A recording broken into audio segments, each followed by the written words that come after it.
स्यात्मदा वलदा यस्य विश्वोपासते प्रशिशं यस्य देवाः यस्य छायामृतं यस्य मृत्युः कस्मै देवाय हविषा विधेम। इस प्रातःकालीन अमृत वेला में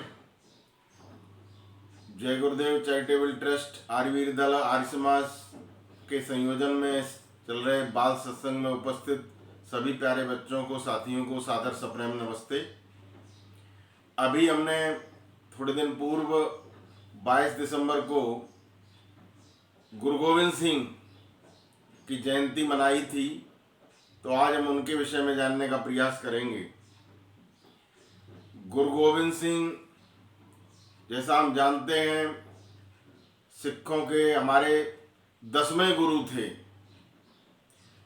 प्रथम गुरु गुरु नानक देव थे और इनके पिताजी थे गुरु तेग बहादुर और माता गुजरी देवी, और ये 10वें गुरु थे।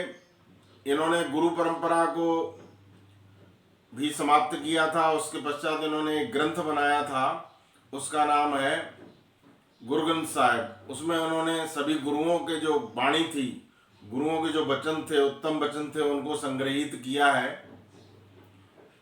तो और फिर उन्होंने ये कहा कि ये गुरु ग्रंथ साहिब ही आगे जो है गुरु के रूप में हमारा मार्गदर्शन करता रहेगा।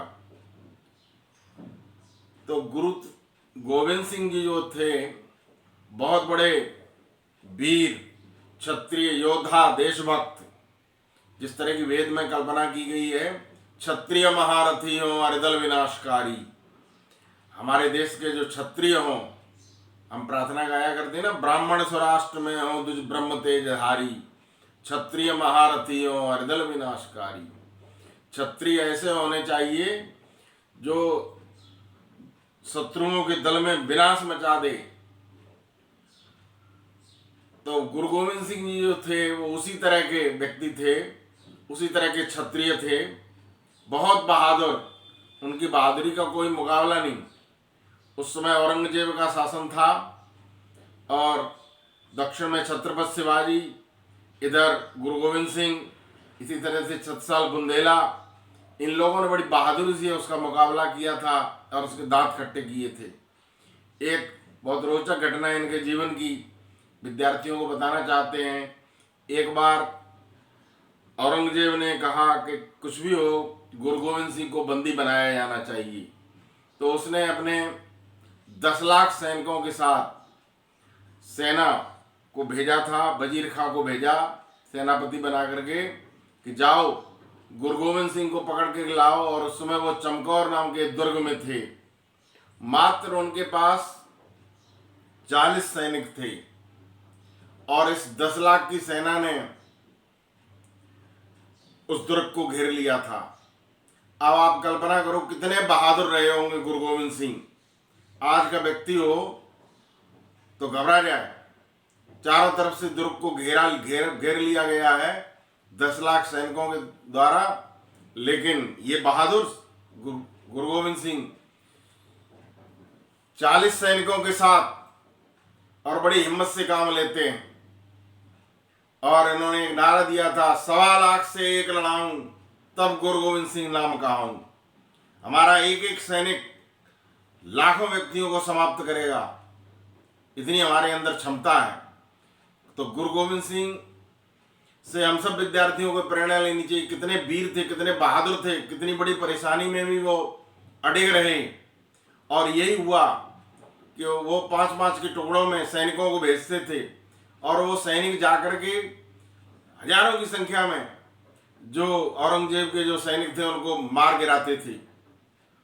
और कहते हैं कि उस समय लाखों की संख्या में सैनिक औरंगजेब के मारे गए और गुरु गोविंद सिंह जो थे वहां से बच के निकल गए और उनकी पकड़ में नहीं आए। तो ये बहुत बहादुर, कितने आश्चर्य की बात है कि मात्र 40 सैनिकों के साथ ये मुकाबला करते हैं और लाखों की सेना, 10 लाख की सेना, और उनमें से लाखों सैनिकों को ये मार गिराते हैं। इसके अलावा इनके जो पूरा परिवार था वो भी देश के लिए समर्पित हो गया था। 2 बच्चे तो इनके पहले युद्ध क्षेत्र में मारे गए थे और 2 बच्चों को बाद में पकड़ लिया गया, जोरावर सिंह और फतेह सिंह। उनके लिए हुक्म हुआ था कि आप या तो इस्लाम को स्वीकार करो और नहीं तो तुमको जो है मार दिया जाएगा, और बाद में उनको दीवार में चिनवाया गया। लेकिन उन्होंने, उस समय उनसे पूछा गया कि आप अपना धर्म परिवर्तन कर लो, लेकिन उन्होंने नहीं। जोरावर जोर से बोला, फतेह सिंह शेरशाह बोला, हमें शेर के बच्चे, हम झुक नहीं सकते। उन्होंने कहा कि हम चाहे कुछ भी हो जाए, चाहे हमारी बोटी बोटी काट दी जाए, एक एक अंग काट दिया जाए, लेकिन हम लोग अपने धर्म और देश की रक्षा के लिए बिल्कुल नहीं झुकेंगे। और उन छोटे छोटे बच्चों को दीवार में चिनवा दिया गया। दीवार चिनी जा रही थी, जब उनके नाक जो थी वहां तक दीवार चिनते हुए आए, फिर उनसे पूछा गया कि अभी आप सांस ले रहे हो, बोलो आप अपना धर्म छोड़ो तो फिर हम आपको छोड़ देंगे, लेकिन नहीं। और इनको दीवार के अंदर जिंदा चिन दिया गया। तो देखिए गुरु गोविंद सिंह कितने बहादुर और कितने बहादुर इनके बच्चे थे। ये हमको प्रेरणा देता है कि चाहे थोड़ी सी संख्या हो, उस समय हमारे अंदर हिम्मत है तो शत्रुओं का डटकर मुकाबला कर सकते हैं और अपने देश, धर्म और रक्षा का हम प्रण लें। ये इनके जीवन से शिक्षा मिलती है। इसी के साथ मैं अपनी वाणी को विराम देता हूँ। ओम शम।